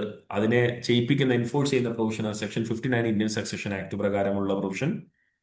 പിന്നെ മൃഗങ്ങളെ നമ്മൾ പേഴ്സണായിട്ട് കാണുമെന്ന് വെച്ച് കഴിഞ്ഞാൽ നോർമൽ കേസിൽ ഇല്ല, പക്ഷെ മൃഗങ്ങൾക്ക് കുറെ അവകാശങ്ങൾ നൽകുന്നുണ്ട്. പക്ഷെ പിന്നീട് എന്ത് ചെയ്യുന്നുണ്ട്? നമ്മുടെ സുപ്രീം കോടതിയിലെ animal welfare board of India Nagaraj എന്ന് പറയുന്ന കേസിലും മൃഗങ്ങളെ പേഴ്സണായിട്ട് കണ്ടു തുടങ്ങുന്ന രീതിയിലേക്കുള്ള നടപടികൾ ആരംഭിക്കുന്നു. പക്ഷെ അതിന്റെ കൽമിനേറ്റ് ചെയ്യുന്നത് നമുക്ക് Narayanan Bhat versus union of India, Karnail Singh versus state of Haryana എന്ന് പറയുന്ന രണ്ട് കേസിൽ എന്ത് ചെയ്യുന്നുണ്ട്? ഇവിടെ മൃഗങ്ങളെയും കമ്പനിയെയും അമ്പലത്തിലെ വിഗ്രഹത്തെ പോലെയും വ്യക്തിയായിട്ട് കാണണമെന്നുള്ള രീതിയിലേക്ക് നടപടികൾ വരുന്നു. പിന്നെ അതിനുശേഷം ലോക്കോ പാരന്റിസ് ഡോക്ട്രിൻ പ്രകാരം എന്ത് ചെയ്യുന്നുണ്ട്? നമ്മൾക്ക് മൃഗങ്ങളെ ഉപദ്രവിച്ചു കഴിഞ്ഞാൽ ഒരു സിറ്റിസന് മൃഗങ്ങളെ റെപ്രസെന്റ് ചെയ്തുകൊണ്ട് കോടതിയിൽ പോവാനായിട്ട് സാധിക്കുന്ന ഒരു പ്രൊവിഷന് ഇവിടെ ലോക്കോ പാരന്റിസ് എന്ന് പറയുന്നു. പിന്നെ അടുത്തതെന്ന് പറയുന്നത് കോർപ്പറേറ്റ് ക്രിമിനൽ ലയബിലിറ്റി ആണ്. കമ്പനിയെ ഒരു വ്യക്തിയായിട്ട് കണക്കാക്കുന്നുണ്ട്. അപ്പോൾ കമ്പനിയെ നമുക്ക് ജയിലിലടക്കാൻ പറ്റുമോ, ക്രിമിനലി പ്രോസിക്യൂട്ട് ചെയ്യാൻ പറ്റുമോ എന്ന് ചോദിച്ചു കഴിഞ്ഞാൽ പറ്റും. ഏത് രീതിയിലാണ് പറ്റുക? ഡോക്ടർ ഓഫ് ഐഡന്റിഫിക്കേഷൻ ഡോക്ടർ അല്ലെങ്കിൽ ഡോക്ടർ ഓഫ് ഓൾട്ടർ ഈഗോ എന്ന് പറയുന്ന ആ രണ്ട് കേസുകൾ, ഇൻട്രൊഡ്യൂസ് ചെയ്ത രണ്ട് കേസുകളാണ് Lennard's carrying company limited versus Asiatic petroleum, അതോടെ Tesco super markets versus Nattrass. ഇന്ത്യയിലേക്ക് അത് ഇൻട്രൊഡ്യൂസ് ചെയ്യുന്ന ആദ്യത്തെ കേസാണ് ഇറിഡിയം ഇന്ത്യ വേഴ്സസ് മോട്ടറോള എന്ന് പറയുന്ന 2011 കേസ്. ഇത് പ്രകാരം കമ്പനിയിലെ സീനിയർ എക്സിക്യൂട്ടീവ്സിനെതിരെ നമ്മൾക്ക് നടപടിയെടുക്കാൻ പറ്റും, ജയിലിലടക്കാൻ പറ്റും. അവരെ ജയിലിലടച്ചു കഴിഞ്ഞാൽ കമ്പനിയെ ജയിലിലടച്ചതിന് തുല്യമാണെന്നുള്ളത് മനസ്സിലാക്കുക. അപ്പോ ഇത്രയുമാണ് നമുക്ക് ഈ ഒരു സെഷനിൽ ഉള്ളത്. Thank you.